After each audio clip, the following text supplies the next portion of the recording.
So today I'm going to discuss about Python tuples. Tuples are a very useful data type in Python, and it basically, like lists, is a compound data type. What does it mean is that we can have data of different types inside a tuple, and an ordered what do we mean by an ordered sequence is that we can assess different elements of the tuple to its indexes, which start usually from 0, but we can also have negative indices, which I will discuss in a short while. So consider the example of the tuple marks below. So tuples are usually specified using a comma separated list of elements or comma separated elements that we take this variable marks and pass this tuple.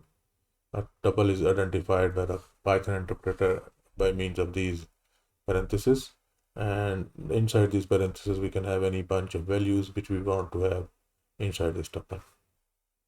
So it is possible that the tuple can have data of different types.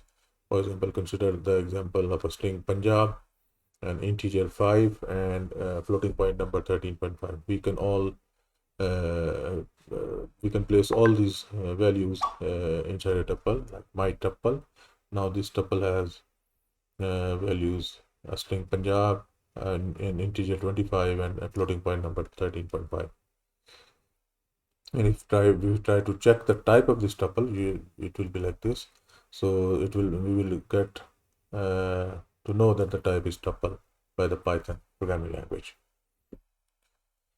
So each element of the tuple can be accessed via an index. For example, see this the tuple which we declared just, and it is having 3 elements, and the indexing start from 0, which is the first element. Then the second one is indexed by the number 1, and the next one is indexed by the number 2. And if we want to retrieve elements at each of these locations, we can use these square brackets. And if I write my tuple 0, I will get the value stored at the 0 index, and if I use the value my tuple 1, I will get the value stored at the first index, and so on. We can also make use of the negative indexing, and the negative indexing start from the right end of the tuple, which in this case is this one. So it will have a -1 index, -2 index, and -3 index. And just as it was the case with positive indexing, we started from 0. We can make use of square brackets and pass a negative index, and we can retrieve each of these values which are stored inside these tuples. For example, my tuple -3 will have Punjab, and my tuple -1 will have the number 3.5 stored in it. So as we saw in the case of strings, which can be concatenated, we can also concatenate tuples. So for example, this is the tuple we started with. It has 3 elements, and if I want to concatenate another tuple, I can just make use of my tuple and use this concatenation operator, in this case the plus, and I can concatenate another tuple which consists of 2 elements and form a new tuple which contains the previous tuple and the new concatenated tuple inside it. Now the updated tuple or the concatenated tuple will have 2 more elements at index 3 and 4, which can be retrieved by the usual notation of square brackets, my tuple 3 and my tuple 4. So like we use the slice operation in the strings, we can also retrieve a range of elements from a tuple. We can make use of the colon notation in this case. And as you can see, if we mention inside the square brackets 0:3, we can retrieve elements 0, 1, and 2, which is 1 less than the upper bound specified here. And we can retrieve all the elements inside the tuple in the form of a tuple, subtuple in this case. We can also find the length of a tuple by using the len command. And if I pass a tuple to this len, I will find the length of this particular tuple. So in this case, we have these 5 elements inside this tuple, Punjab, and 16. So the len command returns the number 5, which in this case is the number of elements in the tuple. Like we had in the strings, tuples are also immutable. What do we mean by this is that we cannot change the contents of a tuple once it has been created. For example, if I try to So first, if we assign the tuple type to another variable, so that will be referencing the same object. In this case, my tuple and my tuple1 are both pointing to the same tuple which was created by the my tuple variable, or by the values which are passed to the my tuple. Now, if I want to change the contents at a specific index by accessing that index using the square brackets and try to assign a new value, so this is not allowed. So that is what we mean by the immutable property of the tuples. So this is not allowed in Python. So we can do by the values stored at different indexes of a tuple by creating a new tuple. For example, I can call the sort method here and pass it this tuple and store it in a new tuple which is called my tuple2, and now I will have same elements but in sorted order, which will be at different locations possibly if the array is not already sorted. Sorry, the tuple is not already sorted. You can also nest tuples inside other tuples. For example, we have this my tuple, and it has elements enclosed in these two outer parentheses. First element is a string, second element is a tuple, then another tuple, and then another string. So now if we try to access to indices, at 0 index we have Punjab, at first index we have a tuple which has 2 elements, at second index we have 3 elements which are inside it in the form of a tuple, and then in the last location 3 we have a string called GB. Now if I try to access the elements at the second index, I can see a tuple. In the same way, if I try to find out what is at the first index of this subtuple which I retrieve from my tuple, then I can retrieve it by assigning by making use of another set of square brackets and passing the 0 and first index. I will get AJK. Or I can directly say my tuple2. So first I will go to this index and then this index, and in this way I can retrieve this AJK by making use of this double set of square brackets.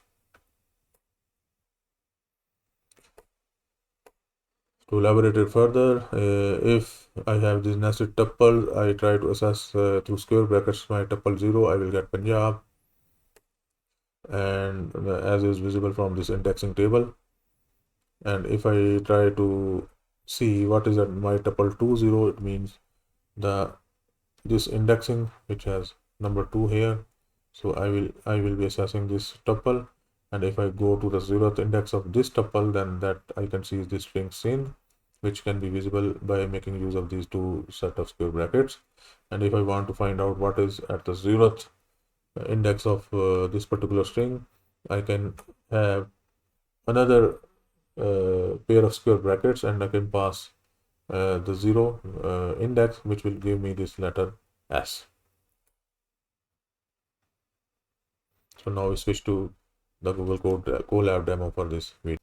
So we can create a tuple by just having a variable and assigning it a bunch of values, for example, and now I can check the type of this variable first. Let's see what I get in return from the interpreter.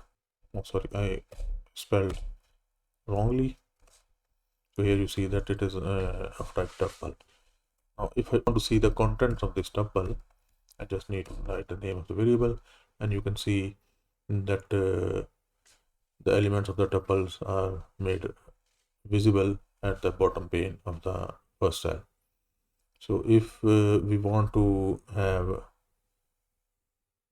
we want to access the elements by means of indexes of the tuple, so we can make use of square brackets. For example, if I want to access the element of the first index, it will be ABC.